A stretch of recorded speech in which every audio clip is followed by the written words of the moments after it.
room. This is the play that just occurred. That's like she tries to slide over right there, and Hartley just kind of falls and makes collision with that lower leg. You see her immediately grab it. And she went down hard and was clearly in a lot of pain. Shot clock down to 6 for the Fever. Turner, up fade. Turner kicks it. Hold three-pointer. Bottom! Indiana, 7 on the shot clock, 25 seconds in regulation. they gotta get to the rim. Charles has to hoist and connects. Wow. The Indiana Fever prove their resiliency. Was the Indiana Fever's season about to completely implode? Already? Fever dub! Bow, bow, bow! Dub in the chat. Yeah. After Phoenix, it was a quick turnaround to figure out, how we're going to play without, Ari and Sid. And now we got to figure out how we're going to play without Soph. And we've got to figure out, who can play in certain roles. What are our substitution patterns going to be? What kind of wrinkles can we throw out there? It doesn't get easier. And I think we come back and have Minnesota twice. Right, so it's really good mentally, physically, and emotionally for us, and then it gives us practice time, which we're going to need. Decimated by injuries to key players, they watched in horror as another star, Sophie Cunningham, went down with a brutal knee injury against the formidable Connecticut Sun, too. This wasn't just bad luck. It was the latest chapter in a disturbing pattern of events that seemed to plague the Fever, suggesting something far more sinister at play. We got Sophie Cunningham writhing around in pain, definitely hurt, and Sophie's one tough cookie. If Sophie's kicking and screaming like this, no Will Farrell. She's in pain. We even have Connecticut Sun players, look at that, Connecticut Sun players, Connecticut Sun training staff coming up to her as the Fever starts making their way down.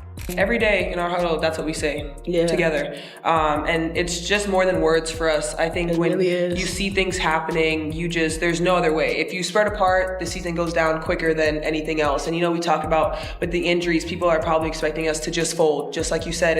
And that's not us. We come in the locker room and we're motivated. We continue to be motivated every single time we step on that floor. At halftime, we're motivated, chip away, and that's our mindset. And just continue to uplift people. When one person goes down, we say it all the time, the next woman stands up. And that's really just been our motto and been what we've had to do a lot this season, and that's what we're just going to continue to do. The moment that stopped the arena cold came midway through the second quarter. In a gruesome sequence, the Sun's Bria Hartley lost her balance on a drive to the rim and fell directly into Sophie Cunningham's right knee. Cunningham's leg buckled unnaturally, and she immediately crumpled to the floor, her screams of agony echoing through the stunned silence. She writhed in pain, clutching her knee, unable to put any weight on her leg as trainers rushed to her side to add insult to injury.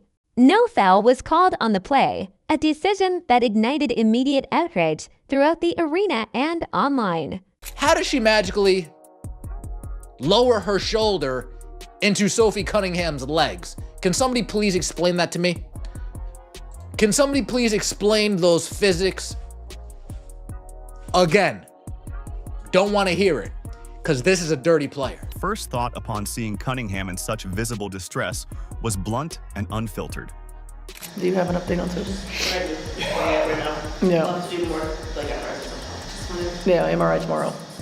Sorry, just quickly on something. I mean, what's going through your mind when you see her down like that, and you're jogging over there? I'm like, holy shit. Especially the way that she fell and, how she was holding herself and how much pain she was in. At the time, it's like crap. And then you go down there and you see her and it's like, okay, just want her to calm down and be able to regroup. Even before this devastating blow, the Fever were a team walking a tightrope. They entered the game with a roster already stretched to its breaking point. Their star rookie, Caitlin Clark, was sidelined with a groin injury. They were without their other true point guards, Sydney Colson, lost to a torn ACL, and Ari McDonald, recovering from a broken foot. And Cunningham is down. My goodness.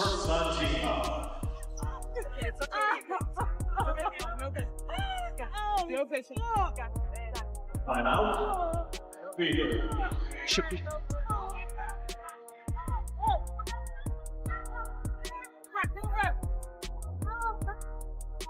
You know, scary moment as we went to commercial. Sophie Cunningham hit the floor hard, and she is being helped off the floor, heading back to the locker room. Left them without a natural floor general, forcing the team into a desperate patchwork offense that seemed on the verge of collapse. The loss of Cunningham, a critical shooter and tough defender, felt like it should have been the final nail in the coffin.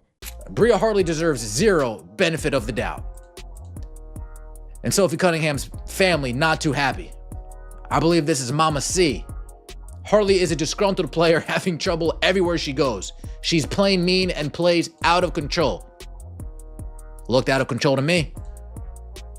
Maybe you should focus, her sister. Maybe you should focus less on finding players for commenting on your poor officiating and more about hiring officials that are capable to call a consistent game and protect your athletes. Pathetic. Praying for you. The only good thing positive surrounding Sophie Cunningham coming out of this game, she looked in good spirits in the locker room. I'm so proud of you. I'm proud of you too. Proud of you. I'm so proud of you guys. I know that sometimes it sounds like just a word when we talk about being resilient, but it's not, man. It's how we live. Yep. It's how y'all live, and it's a tribute to you. It's a tribute to your connectedness, your togetherness, your toughness, your mindset. You never give up gritty attitudes. Like, that's what it takes. That's what it takes. And the player at the center of this controversy, Bria Hartley, has been building a reputation for a play style that many have described as reckless and out of control. This wasn't the first time she had been involved in on-court clashes, and her history only fueled the speculation and anger from fans who questioned the intent behind the collision. The outrage. An assassin, Kelsey Mitchell, has a new career high.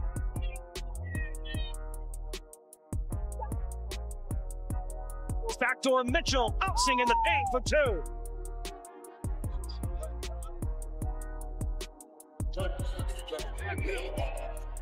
Kelsey Mitchell, the big is matched up. Mitchell squeezing through for two at the foul.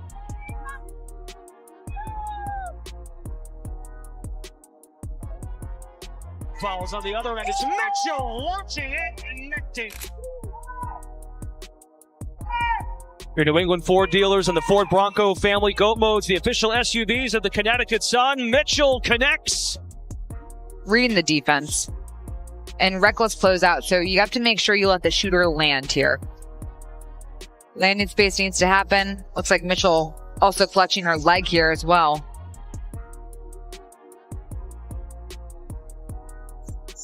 Regular closeout review. If it is, it's going to be just make one. Okay, go take one in. Was amplified when Sophie Cunningham's family weighed in. Her mother, Paula Cunningham, in a since-deleted post, called Hartley plain mean and a disgruntled player. Kelsey, your second half, you get 34 of your points, just more. Damn! The last after halftime, what took over you? How did you get it done on the floor? I think it was more about what we did from a standpoint of like the mindset and the mentality. From half to half, it sucked for me. First half, it just wasn't, and I think that, it wasn't as well for our group, but the resiliency is true in our room.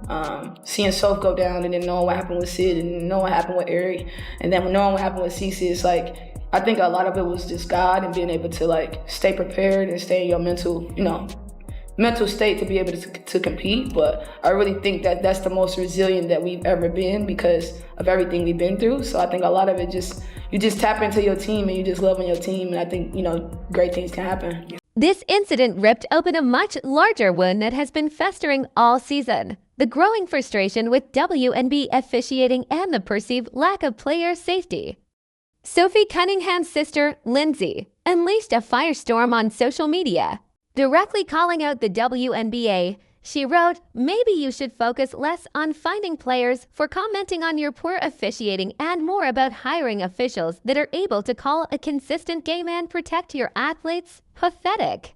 This sentiment resonated deeply with fans who have seen what they consider to be a pattern of dangerous plays going unpunished. not just against the Fever, but across the league. I don't even think there are any words. I mean, when you look at Kelsey's play and you look at what she means to the squad, I mean, coming out in that second half and going off the way that she did, I think it kind of speaks for her case in general. She comes out, she defends, she scores the ball, she plays 40 minutes a game, and it's just like, and she still consistently puts up these numbers. I feel like if she's not MVP, shoot. MVP is crazy. I don't even think I thought about that. That's cool. In a low stance defensively, matched up with Mitchell. Fires up a three. Kelsey Mitchell. Oh my! Mitchell comes back for it with 8. Sims, up fake, back out. Mitchell got Rivers in the air. Kelsey Mitchell again. You betcha! Wow! But just when it seemed like the Fever were destined to crumble under the weight of injury and controversy, a hero emerged from the ashes of their disastrous first half. Kelsey Mitchell, who had been quiet with only 4 points before halftime. Transformed after the break, she came out with a fiery determination, demanding the ball and attacking every matchup. What? We will never be counted out, because that is worth gold. That is worth gold. Kels, goddamn baby. Put us on your back. Oh, big time. Mabry knifes off the screen. Charles is doubled. And Indiana looks like they're in a zone right now. Kick out and stolen by Mitchell. Explodes 2-on-1. Sims elevates for 2 and a foul. Bug with their point guards. This is where you have Odyssey Sims coming in. Kelsey Mitchell making a great heads-up play here, but Odyssey Sims has done a great job early on coming in. Followed was one of the most explosive scoring displays the league has seen all season. Mitchell dropped a staggering 38 points, tying her career high, with 34 of those points coming in the second half and overtime. She hit clutch shot after clutch shot, including back-to-back threes to erase deficits and crucial free throws to seal overtime possessions. In a performance for the ages, she also surpassed Hall of Famer Tamika Catchings for the most 30-point games in franchise history. Mitchell's heroic effort didn't happen in a vacuum, Backs however. down Hartley. Aaliyah Boston, excellent post position. Picks up the dribble. Shot clock winding down to 7. Mabry, lob pass. Charles catches. No foul call. That's a huge no call. Looks for cutters. Charles the defense. Back on to Boston. Tina Charles. Backdoor Mitchell pouncing in the paint for 2. 30 points for Mitchell. That's the 4th on Charles. Can't get caught ball watching right there. Great recognition by Boston as Mitchell makes that backdoor cut. Shot clock down to 6 for the Fever. Turner, up fade. Turner kicks it. Hole three-pointer. Bottom! Indiana's just... In the face of adversity, the Fever supporting cast stepped up in a way no one could have predicted. Odyssey Sims, a veteran guard signed to a hardship contract just to fill a roster spot, played with the poise of a seasoned starter, finishing with 19 points and 7 assists. In the paint, Aaliyah Boston was a force, notching her 15th double-double of the season with 14 points and 13 rebounds, setting a new franchise record for the most in a single year. Circles back. Howard, assertive, 2 and the foul. Fever fans have come alive and a chance to make this a one-possession game. Wow. And then, with the game hanging in the balance in overtime, Lexie Hull delivered the final, decisive blow. From the corner, she buried a three-pointer that sent the arena into a frenzy and slammed the door on any hopes of a Sun comeback. Breezy. You are the consummate professional. We love you. We appreciate you. You were huge. AB, point forward. And like, look, you can't underestimate what it means to have somebody like her who just does whatever we ask, right? Does whatever. I mean, everybody really. Lex, that was a huge. Toss your activity all.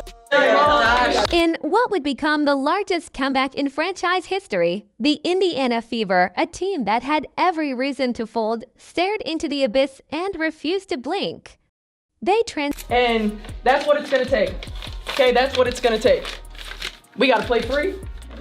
We got to play with no pressure. But we fight. Live that resilience every day. And we will accomplish what we want to accomplish. Okay, come on. Yeah, here we go. Together, 3, 1, 2, 3. Yeah. Transformed a night that began with a gut-wrenching injury and mounting controversy into a testament to their resilience. This victory was more than just a mark in the win column. It was a defiant statement to the rest of the league. Even when they are beaten down and counted out, this team has a fire that cannot be extinguished, and their fight for a playoff spot is far from over.